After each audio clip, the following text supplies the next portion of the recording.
Hello student, welcome back to bright star teaching. Student, आज हम करेंगे क्लास 7th एनसीईआरटी बुक बसंत का chapter number 5 का क्वेश्चन आंसर।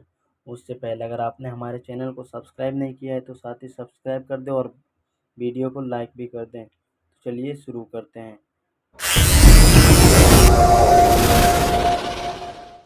क्वेश्चन नंबर 1 है, मिठाई वाला अलग अलग चीज़ें क्यों बेचता था और वह महीनों बाद क्यों आता था।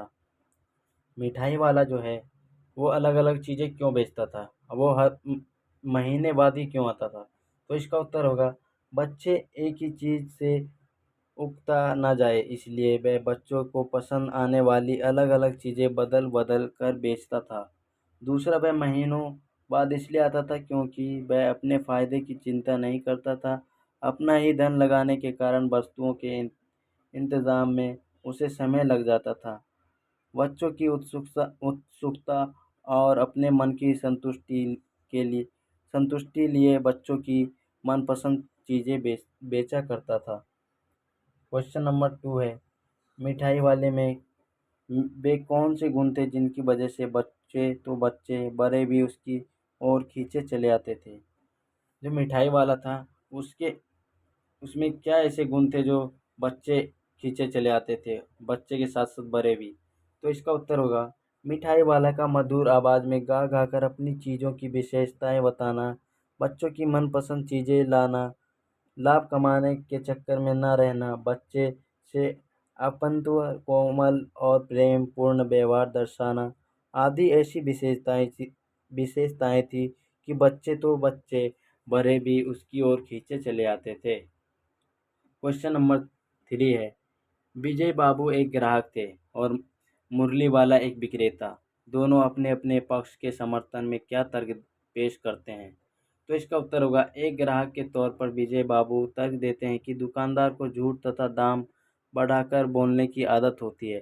सामान सबको एक ही भाव पर देते हैं, पर पहले अधिक और फिर कम दाम बताकर ग्राहक पर एहसान का बोझ डाल देते हैं। एक विक्रेता के तौर पर मुरली वाला तर्क देता है कि को सामान की असली लागत का पता नहीं होता और दुकानदार हानि उठाकर सामान क्यों ना बेचे, पर ग्राहक को लगता है कि दुकानदार उसे लूट ही रहा है। ग्राहक हमेशा दुकानदार पर संदेह ही करता है। क्वेश्चन नंबर 4 है, खिलौने वाले ने अपने आने आने पर बच्चों की क्या प्रतिक्रिया होती थी। तो इसका उत्तर होगा, खिलौने वाले की मादक मधुर आवाज़ सुनकर बच्चे चंचल हो उठते। उसके स्नेहपूर्ण कंठ से फूलती हुई आवाज़ सुनकर निकट के मकानों में हलचल मच जाती। गलियों तथा उनके भीतर स्थित छोटे छोटे उद्यानों में खेलते और इठलाते हुए बच्चों का समूह अपनी जूती टोपी उद्यान में ही भूलकर उसे घेर लेता और वे अपने अपने घरों से पैसे लाकर खिलौने का मोल भाव करने लगते। क्वेश्चन नंबर 5 है, रोहिणी को मुरली वाले के स्वर से खिलौने वाले का स्मरण क्यों हो गया। इसका उत्तर होगा, रोहिणी के मुरली वालों के स्वर से खिलौने वाले को स्मरण हो आया क्योंकि उसे वह आवाज़ अब जानी पहचानी लगी। उसे स्मरण हो आया कि खिलौने वाला भी इसी प्रकार मधुर कंठ से गाकर खिलौने बेचा करता था और इसी मुरली वाले का स्वर भी उसी तरह का था।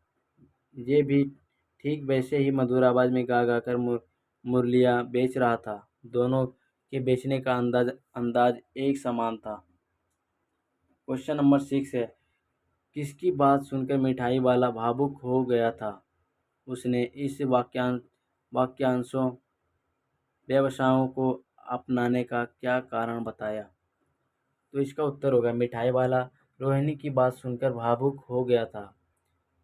उसने इस छोटे व्यवसाय को अपनाने का कारण बताया कि किसी समय भी उसका भी सुखी संपन्न परिवार था, सुंदर पत्नी और प्यारे बच्चे थे, किंतु उसका परिवार नष्ट हो गया। वह अपने मृत बच्चों की झलक दूसरे बच्चों में देखता है। बच्चों के साथ रहकर उसे संतोष, धैर्य व असीम सुख की प्राप्ति होती है। क्वेश्चन नंबर 7 है, अब इस बार ये पैसे ना लूँगा कहानी में के अंत में मिठाई वाले ने ऐसा क्यों कहा? तो इसका उत्तर होगा, अब इस बार ये पैसा ना लूँगा। कहानी के अंत में मिठाई वाले ने ऐसा इसलिए क्या कहा क्योंकि पहली बार किसी ने प्रति किसी ने उसके प्रति इतनी आत्मीयता दिखाई और उसके दुख और पीड़ा को समझने का प्रयास किया। उसे रोहिणी के बच्चे चुन्नू मुन्नू में अपने बच्चों की छवि नजर आई। क्वेश्चन नंबर 8 है, इस कहानी में रोहिणी चीक ने पीछे से बात करती है। क्या आज भी औरतें चीक से पीछे से बात करती है? यदि करती है तो क्यों? आपकी राय में क्या यह सही है? तो इसका उत्तर होगा हाँ, आज भी कुछ पिछड़े ग्रामीण, रूढ़िवादी और जाति विशेष के परिवारों में प्रथा का चलन है। मेरी राय में ये बिल्कुल भी उचित नहीं है। ये प्रथा न केवल स्त्रियों की स्वतंत्रता पर हनन करती है, बल्कि उनकी प्रगति में भी रुकावट उत्पन्न करती है। साथ ही इस प्रकार की प्रथाएं हमारे देश की छवि को भी विश्व पटल पर धूमिल करती है। क्वेश्चन नंबर 9 है, हाट, मेले, शादी आदि आयोजनों में कौन कौन सी चीज़ें आपको सबसे ज़्यादा आकर्षित करती है? उसको सजा सजाने बनाने में किसका हाथ होगा? उन चेहरों के बारे में लिखिए। तो इसका उत्तर होगा, हाट मेले में सभी चीज़ें मन को आकर्षित करती है, जैसे खाने पीने की चटपटी चीज़ें, चाट, पकौड़ी, दही भल्ले, गोलगप्पे, नमकीन, सेव पापड़ी, नमक पारे और मिठाइयाँ, जलेबी, मालपुए, आइसक्रीम, बर्फ़ के गोले, खिलौने, रंग बिरंगे गुब्बारे, झूले और जादुई तमाशे आदि।